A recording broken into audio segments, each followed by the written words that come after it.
Welcome to the Secret Keepers Podcast with your host, Corrine Zutleger.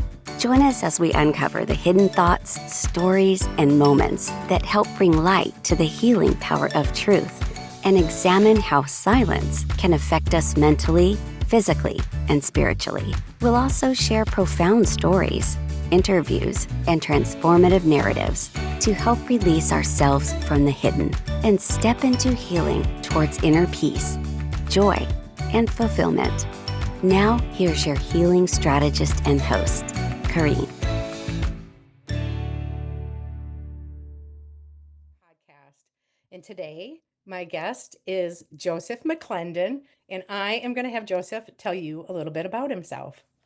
Well, thank you so much, Corrine. And actually, it's Joseph McClendon III. And that is so we don't get that mixed up with any of the other hundreds of Joseph McClendons people might know. I was joking around about that. Yeah, my son is Joseph IV now. Yes. And so, yeah, first off, thank you so much for having me on your show. And I'm a huge fan of, getting secrets out to people, if you will, and kind of teaching people things that others might know. And so, yeah, my background is I was an Air Force brat. I was a military brat. Which means for anybody that's been in the service or has a military parent or parents, it means that in general, we had a more, let's say, disciplined or strict life than the average person. I always say that just because, so many people that I meet. My father was extremely disciplined and a very ambitious man, and my mom as well. She was an opera singer, a classically trained opera singer, and which is really kind of two ends of the spectrum. She was an artist and he was not, and I was kind of right there in the middle. So I grew up knowing, because of my father's influence, that education was very important. But I also grew up feeling that music and art and things like that were important. So I grew up in a world that, because we were in the Air Force, we moved around a lot and we were all over the place. So I've always been around all kinds of people, from all races, all religions. And I grew up in, part of my life, I grew up in Hawaii, which was kind of a melting pot of people. All that to say that when I got out of high school and set out on my own at 17 and a half, I had really big dreams of being an artist and doing those things. But they got shattered one night because 3 grown men tried to take my life because of the color of my skin. And it left me feeling hopeless, and it left me feeling even more out of touch and even more of an oddball than I had already felt. And I wound up being homeless. I wound up losing everything. And I mean, 17, you didn't have much anything anywhere. Anyway, but long story short, what changed my life was somebody gave me a book, somebody that I didn't even know, a kind person gave me a book, and the book was called Think and Grow Rich. And what he shared with me, he said, read the book and it'll help you. I read the book, and I know a lot of people have read the book, but I did what the book said. I was desperate and I did what the book said, and my life changed. And when I went back to the guy to thank him for what he did for me, I said, how do I repay you? And what he said to me was, Joseph, you repay me by doing the same thing that I've done for you for as many people as you can. And so that, as cliche as it sounds, that's my passion, that's my drive to do that. And that's why I went along the path of psychology. I'm a neuropsychologist by trade, by profession, I should say. And I help people get over fears and phobias and emotional challenges and things that hinder their life. And that is great. And I love doing that. And as I progressed through that in my life, I also started knowing that instead of just working one-on-one, I started working with larger crowds of people. And one of my business partners, dear friend, is Tony Robbins, and he and I have been working together for almost 4 decades now. And so by trade, I'm what's known as an ultimate performance specialist and a neuroencoding specialist. And that, big words, but all that means is I'm a coach. And I apply the neurosciences and the secrets of some of those things that most people would never know to the coaching model to assist people in helping them go further faster and help them mitigate the things that stop them and and enhance the things that help them go forward. That's the Cliff Note version. I love that. It's actually, how I found you was coming together with the Brain Revolution, Yeah. and coming in as a founding member of the Neuroencoding Institute. And, initially, like I was like, oh, I just want to learn all this stuff and take it to the streets. And even though you're like, physician, heal thyself, right? And I hear it, but it wasn't necessarily applying it, right? It's like, oh no, I just want to teach everybody else. And then I came to a point where it was like, no, I need to embody this in order to really be an effective teacher of it. And that made all the difference in the world. And what I love about you is that you, your, your your philosophy is to assassinate the complexity of things. Correct. So Yes. you took a book like Think and Grow Rich, and you have broken it down into a very simple version that you use and that we teach in the neurocoding, and how to magnetize things into our life and how to use the energy within us. But first we use the neuroscience and the neuroencoding tools to position ourselves so that we can be in that energetic alignment, to attract to us the things in the life and create the life that we want instead of living by default. And that's been very impactful in my own life. And so when we talk about the secrets and the secret keepers, and your secret really is that you've cracked the code, if you will.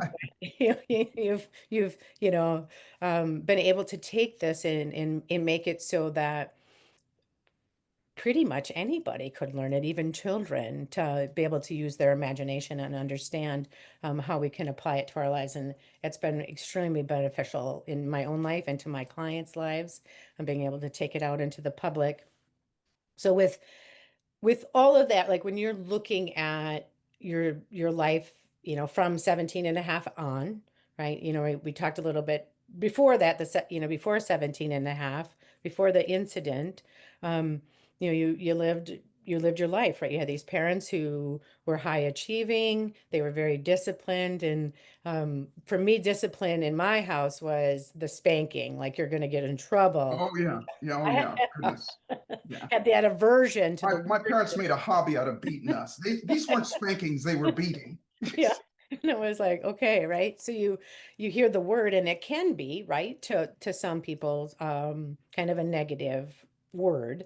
But you take it, the word discipline, and you spin it in a different way. So can you Mhm. share with the audience in a way that how does can discipline benefit us?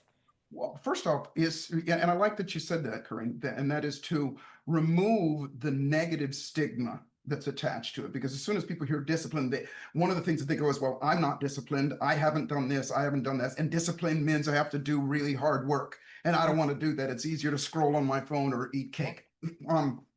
So I like to look at it this way.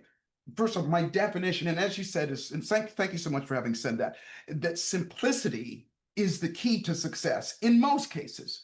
It truly is, because most of our challenges in life, yes, there are complicated answers to a lot of things, but the simplicity of getting out of our own way so that we can see those options is huge, huge, huge. So to simplify what discipline to me is doing the prescribed activity as prescribed, no matter what, even and especially when it's difficult, and praising yourself for having done it. And the last part is the thing that makes you want to do it again. But what that means is if I say to you, if you want to build this muscle, go to the gym and lift that weight 15 times, and do 4 sets of that, and do that every other day for the next 6 months, then that's what it means. Go and do exactly that, no matter what, even and especially when it's difficult. Because what most people don't understand, and this is the side that makes you want to do it, is that it gets easier the more you do it. The hard part is just the beginning, it's just the stuff part. And once you get through it, doing the hard stuff, then yeah, it's going to be painful for a minute. But as long as you praise yourself, as long as you acknowledge that you did it, then your nervous system is going to go, oh, let's do it again. Let's do it again. And then the pain goes away and it creates what I call a habit. And a habit is that, or all of the endorphins, dopamine, the oxytocin that goes to your body that says, I want to do this. So we're literally conditioning ourselves to do the hard stuff. Anybody that has ever anybody, all of us that has ever succeeded at anything at all, it wasn't easy in the very beginning.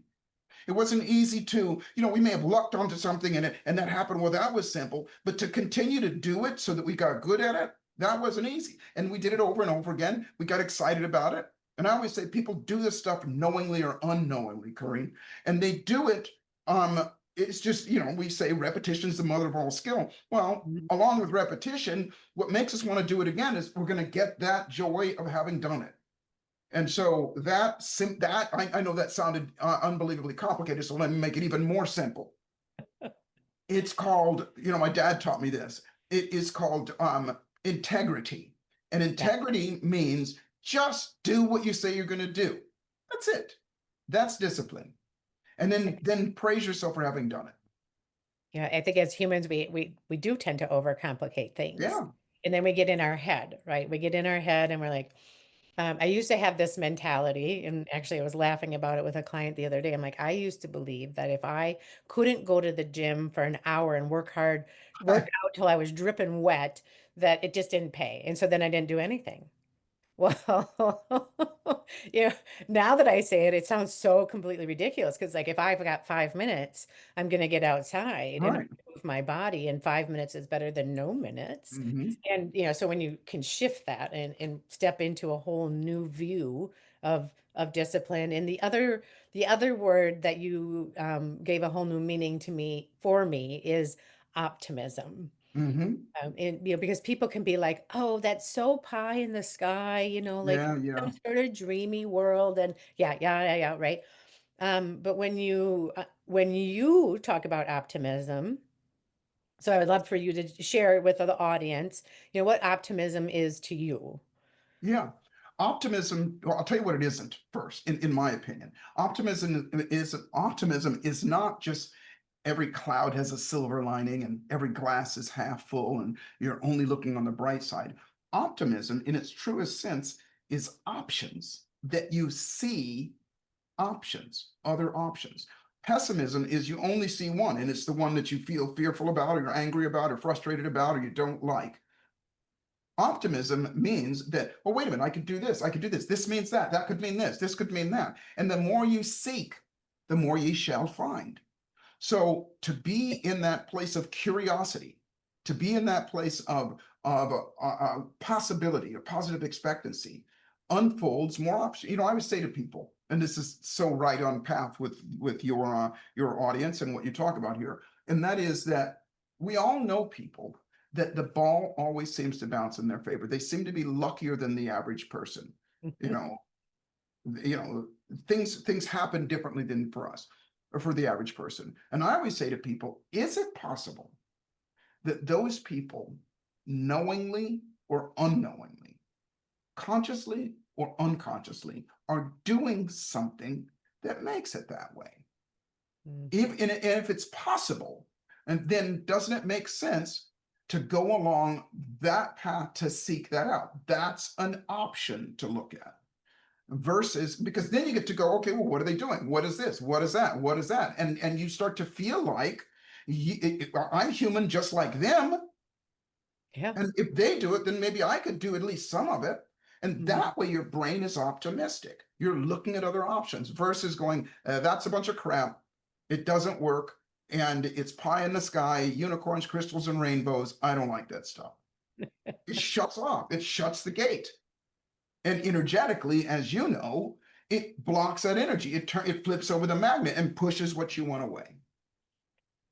And we don't even recognize it, right? Where it's like, if that's my default. Mm-hmm. And so what I learned from you is using a pattern interrupt in creating a new default Yes. within myself, right? Being intentional with, how is it that I want to show up, and creating a new system, if you Yeah. will. And, and again, you assassinated the complexity with that. It doesn't need to be this long, drawn out process. It literally can happen in a matter of seconds because you've programmed it into your body, and now it's this, and this. What I've recognized lately for me is I have named my little judgmental devil Mhm. that sits on my shoulder Judy. So I have Nancy that's negative, but Judy is the judgy one, right? And so Judy, I have noticed she's been showing up a lot lately. And so by naming her, it's been like, it just makes it kind of funny because now I Sure, sure. recognize it and I'm able to, flip the switch on that and say, Yeah. like, you don't know the whole story, right? I don't know the whole story about whatever is going on, but isn't it interesting that as I'm trying to move forward in my life, Judy's sitting on my shoulder with her little pitchfork poking me going, "Oh, look at that. Look at that. Look at, don't you want to make a comment about that?" And it's like, No, I want to move forward in my life. And I want to position myself in an energetic way that I can be open and receptive to all the good that is coming my way. And it is, right, in that energetic perspective. So your the neuroencoding has been a complete life changer for me. And I know for you, because it wasn't something obviously at 17 and a half that you had developed. This No, came no. over a course of time, right? This is a tried and proven process that you have created and have used first and foremost on yourself. Oh yeah, yeah. It was it. I call that. You've heard me say this several times. Don't teach theory. Yeah. Don't teach something that you don't practice, get results, and teach to other people what you've gotten. And that it's really, really important because if you do, there's a part of you that's not allowing yourself to be fully engaged in connecting with that person, with the people that you're teaching, that you're talking to, that you're working with. And from that energetic exchange is not as good as it could be. I can't teach you how to ride a bicycle really well unless I know how to ride a bicycle or that I ride a bicycle. Could I teach you? Can you learn something from YouTube? The answer is yes. But you're going to learn easier, quicker, better, faster, and deeper if you have somebody loving that's going to go, here, I want you to get this and I want you to have this for you. And their vested interest and their vested energy in you comes from their own certainty that they can do this. And that allows you to love that person, connect with that person, and then you have something that's greater than just something that you can read in a book or nowadays, learn on your phone or something like that. And that's a deeper set of learning. Absolutely. Being able to live it and walk Yeah, it in, like you use the word integrity, that comes up for me is like if I say that I know something, that means I know how to apply it to myself. yeah, And so with the Secret Keepers, we really look at healing and transformation because many of our listeners have been through childhood trauma, experienced, in the world out there, they have big T trauma, little T trauma, whatever you want to call it. And we're looking at healing in transformation and in an empowerment journey. And I know that you've been on that for yourself. So can you talk about a little bit what your process looked like? I know you talked about the Think and Grow Rich book, but obviously there was more to your story. Can you just share with the audience a little bit more about what that looked like? yeah. I the concept of healing, and again, this is just me simplifying stuff, is growing. Mm. It's developing into something or someone else. And to break it down, it's developing into a new and different way of thinking. Mhm. And because from that, whether it's physical healing from some sort of injury or disease or anything like that, or it's healing emotionally, it all comes down to, you've seen me do this over and over again, what you think will determine how you feel. Mhm. And how you feel will not only determine what you do, but it'll also determine the results are going to come from those activities that you do. And so if I was to boil it all down and go all the way back to the root of it is changing how we think, from a physical standpoint. And I've healed myself in terms of, physical challenges and illnesses and things like that throughout my life. My mom was diagnosed with terminal cancer back in 1988. They told me that she had only about 2 months to live. And I never let him tell that, very long story short, I never let the doctor tell that to her, because one of my friends, Deepak Chopra, he told us a while ago, he said that, it's like 8 or 9 times out of 10 when a physician tells a patient that they have a terminal disease, and especially when they give them a date, at this much time, that person dies in or around that date.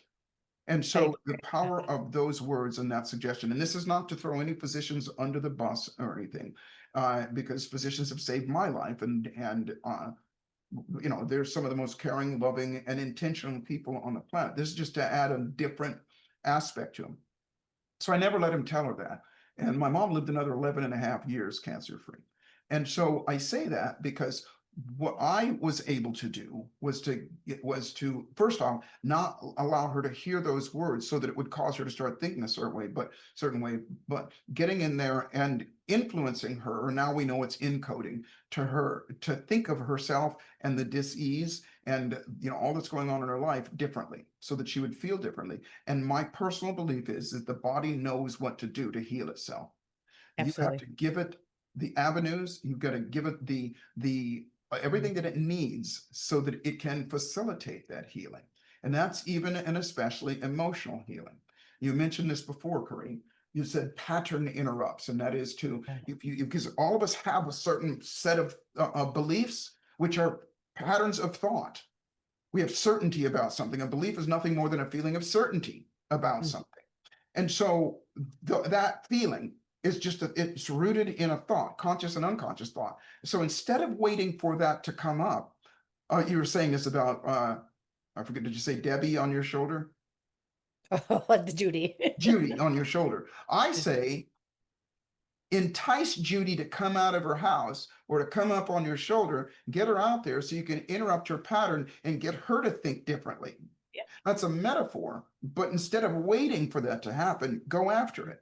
Sure. And so intentionally feeling bad so that you can interrupt the pattern, so that you can cause yourself to feel good, and so that you can repeat that over and over again until pretty soon the thing that would cause you to feel bad is the thing that causes you to feel good and or optimistic. You're giving your body, you're giving your mind, you're giving your everything about you, your entire universe, more options. And the human brain body will always move towards the thing that feels less pain, less. And so if you give it options where there's a lot of positive and there's a lot of joy and a lot of love and a lot of possibility on one side, and then you show it the pain, then it's going to choose the pleasure. The challenge is most people don't know how to do that. And that is what neuroencoding is you don't even have to know all the stuff. You just do it and you're going to get a result. Exactly. I volunteer and I go into a high school and I teach during their mental wellness unit for juniors and seniors. And the teacher just keeps having me come back, and I love doing it, right? So I go in and I teach stop. We teach mirror, and I do the Nice. identity exercise with them. And watching them at first as they're like kind of dragging themselves around, like, I can't believe we're doing this. And then watching the shift in their Yeah, energy it's as beautiful. they begin to, yeah, it is. And I love it. And of course, love applying it to myself because, again, I know physician heal thyself, the stuff works. It really does. And that's where, I want to bring it out more. And I know you want to bring it out more. And that's the purpose of the Neuroencoding Institute, is to teach and train more coaches in your processes.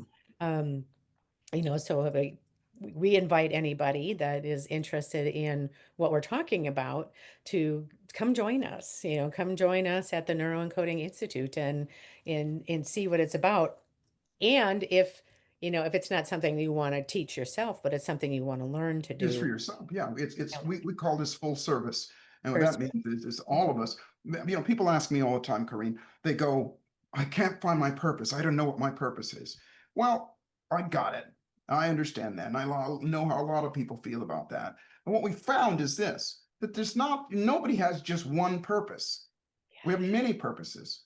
People are, what they're saying is, I can't find that one thing that makes me get up early and stay up late and do all the extra stuff. Well, I say, okay, if you can't find that, then start somewhere. You eat an elephant one bite at a time. Yeah. And one of them, for everybody, all of our purpose is to help our fellow man, woman, child. That's that we all feel good in doing that.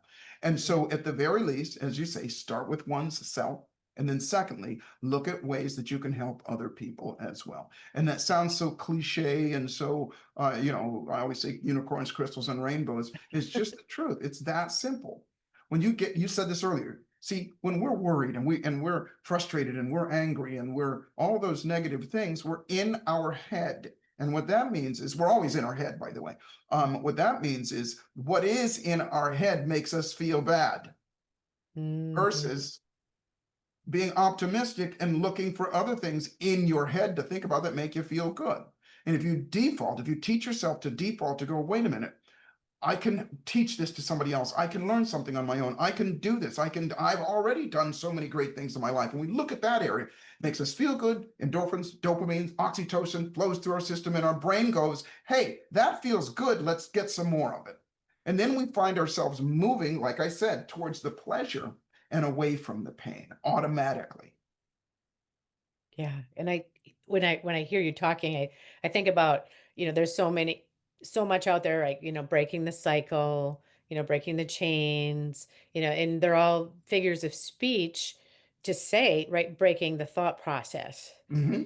Because it really is. It's about interrupting that thought process that is unresourceful, is the word Yeah. you would use, and replacing it with something There it is. resourceful. I'm glad you said that. It's not just interrupting it, it is replacing it with something else. And that something else is you get that from your optimism. That Right. something else is that, and that is part of what we do, is that we help people find, sorry about that. We help people find what that something else is to put that in that place. Yeah, exactly. And I know in my own personal journey, looking at the physical component, Sorry. the mental component, the spiritual component, the emotional component, this covers all of it. Yeah.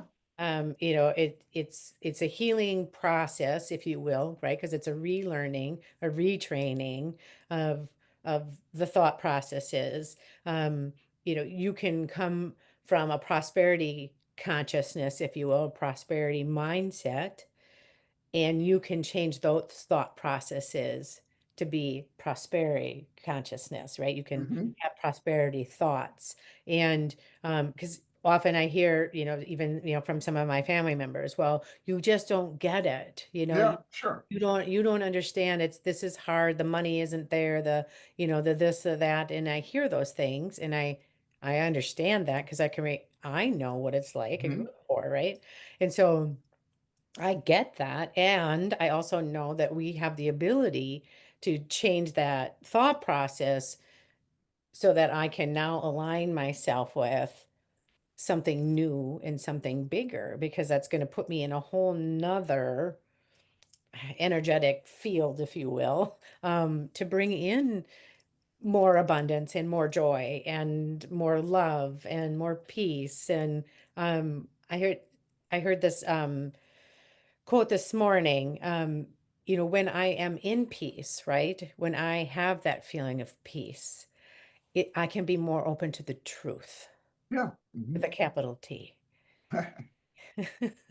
Yeah, Right. and if I would add to that, I would say this, that um, it's not just about making people, oh, and you know this, so I'm preaching to the choir on this. It's not just about giving people the information, Right. because in many cases they don't know that they already know. Mhm.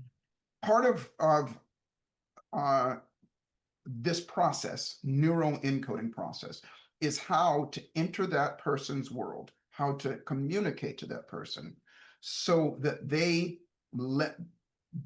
step aside from their guard that keeps them in their belief. Said differently, knowing what questions to ask, what comments to say, what responses to say to that person that says, for example, like you said, you don't know what it's like. You Mhm. have no idea, I don't have any money and I don't know what I'm going to do. I know what I'm doing. If, for example, you come back and say, listen, you just need to think more positive. You have everything and everybody else. They're gonna go no, Yeah. because they have certainty about the way that they feel.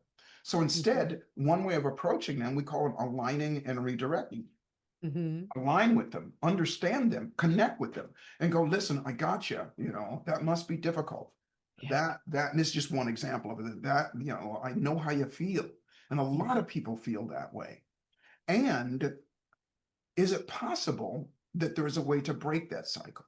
Is it possible? Now, by the way, I'm going through this quickly. Through that process, when you've aligned with that person, they're going to go, oh, she knows, he knows what I'm feeling. It's versus if you push up against somebody, they're going to push back. So being able to communicate with people is first and foremost to connect with people in order to help them create a change in themselves.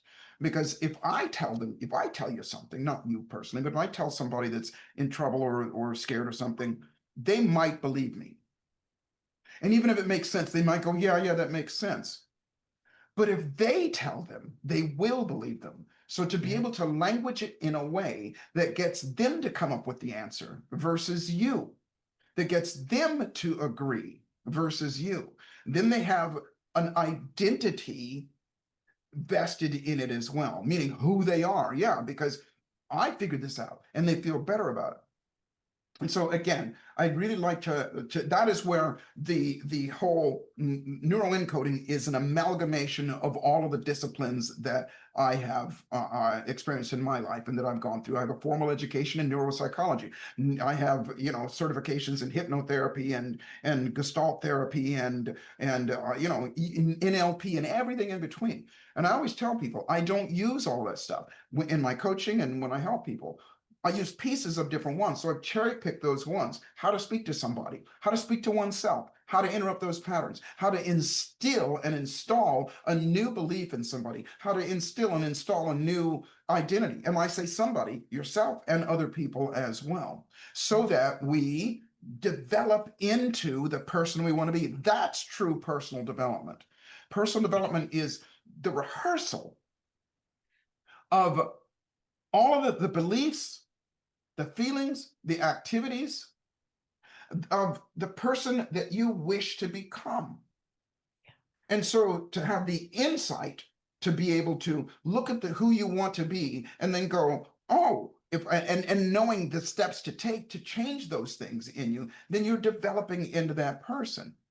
And Yeah. that way we're removing the mystique about personal development. You've heard me say this before. One of my friends and mentors was Jim Rohn. And I asked Jim one day, I go, Jim, and Jim is the father of personal development, for lack of a better term.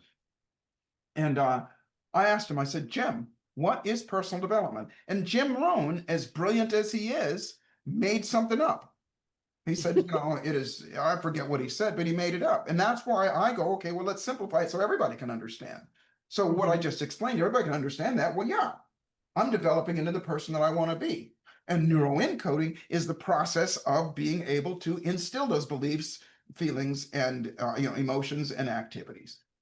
Yeah. I think we're traditionally taught, right? We have to do, right, and perform, and and then we get to be, and Yeah, yeah, and when we use our imagination and see ourselves already as, and I'm the CEO of the company and I conduct myself this way, right? Finding that model, finding that person that we want to emulate, right? That person that has the behaviors and the yeah, mindset and all of those things, and they're out there, whatever that is that really appeals to you in how you want your life to look. I see that. So I see, I have, you know, you might be male and I am female, but I model what you're doing as to, that's my goal, right? The end goal is that right.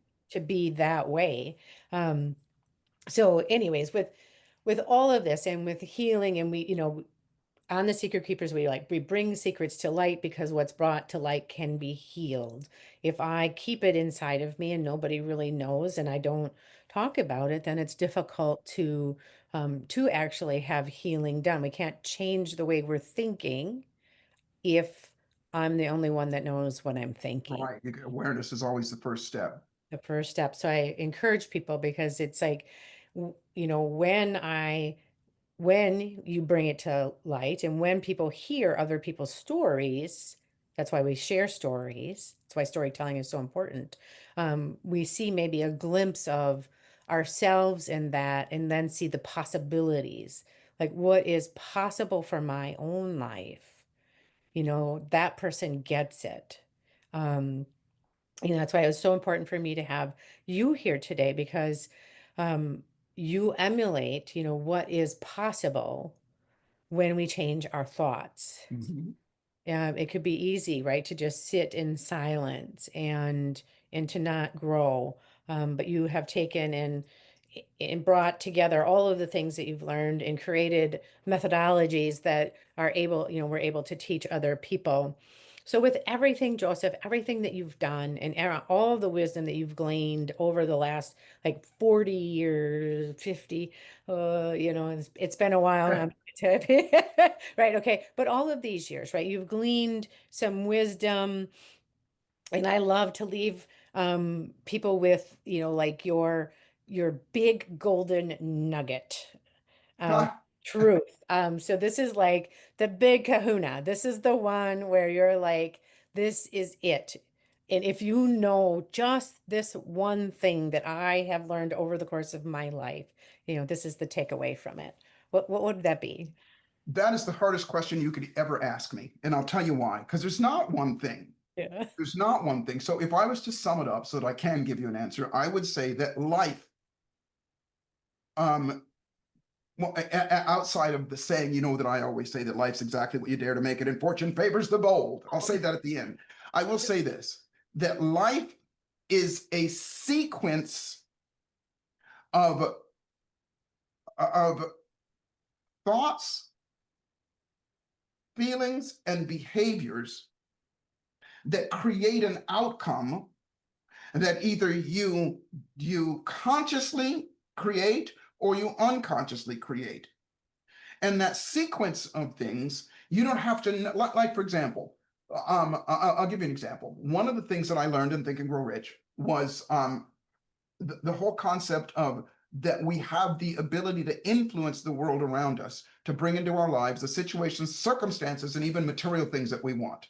Hmm. And, you know, several years ago, there was a movie called The Secret. Oh, yeah. And The Secret was, and I always ask people, well, what the hell is The Secret? Most people can't even tell you. Or they'll say something like, that which I think about is what I bring about. Well, that's only part of it. That's only one of the 21 immutable laws. The laws of attraction are only one of the 21 immutable laws of magnetism.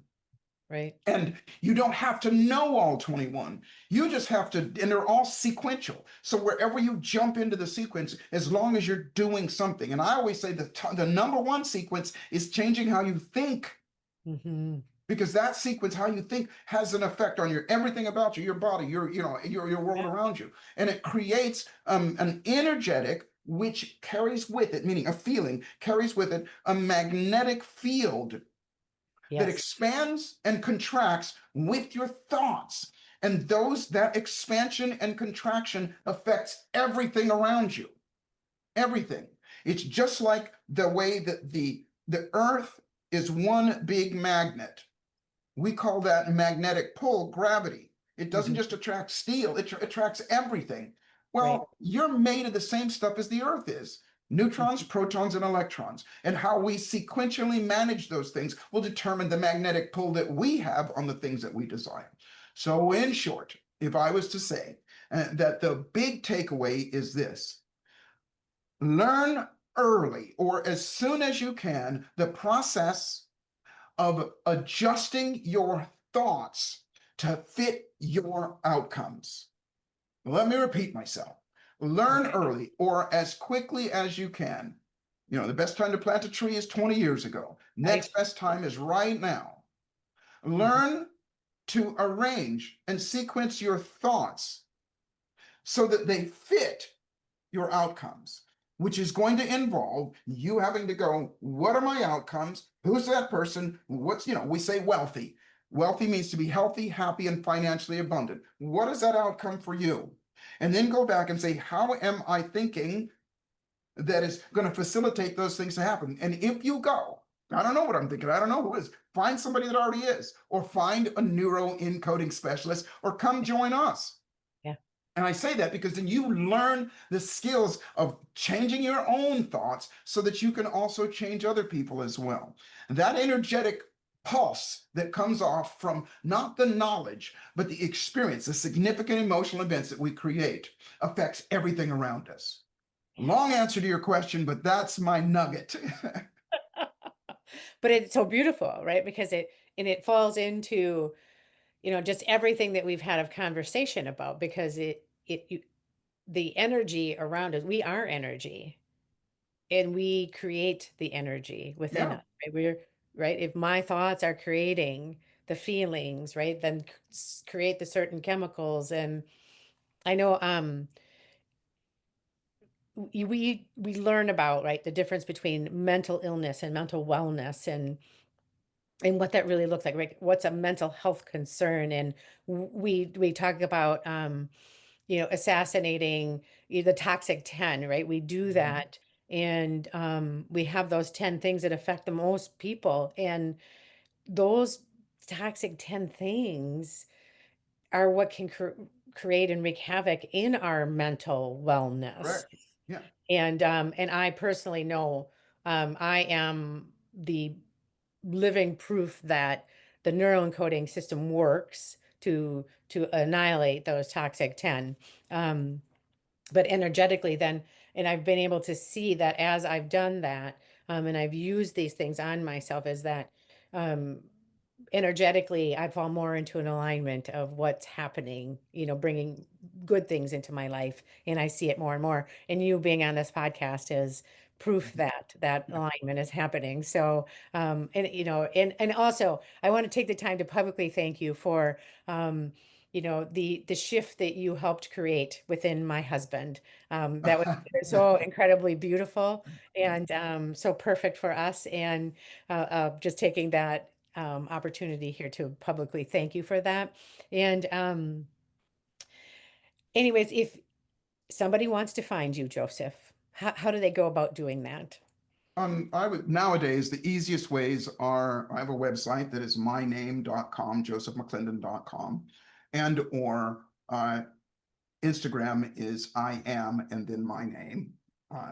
And online you can, we have a lot of resources there, and you can find everything there on my website. And then the other is for, I like to put something in every few days, something that because all of the things that I've learned, I like to share. Hmm. And versus it being, some, hey, here's where I've gone, here's what I've done, that kind of thing. I like to share little nuggets, if you will. Yeah, and what you learned. And Or um, you could also go to neuroencoding.com as well. Yeah. right, exactly. I was going to say, because, and I don't even know the number anymore of how many of us there are out there, but we're worldwide. So you Yeah. can find us worldwide.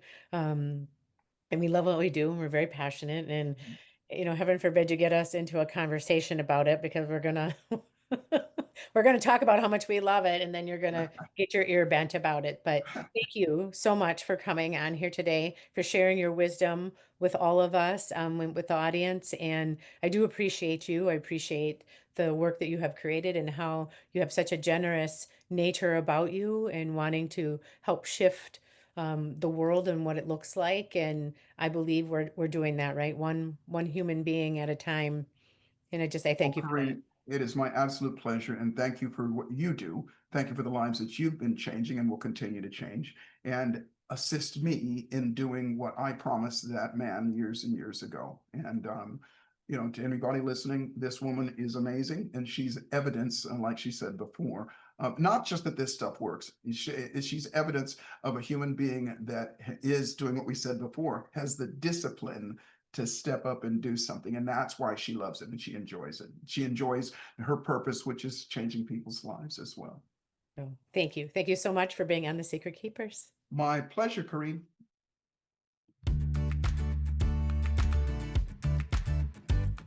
Thank you for joining the Secret Keepers Podcast. If you found this episode helpful, please give us a like and follow so we can invite you back. And if you just want more, visit CorrineZuleger.com. Remember, you're not alone.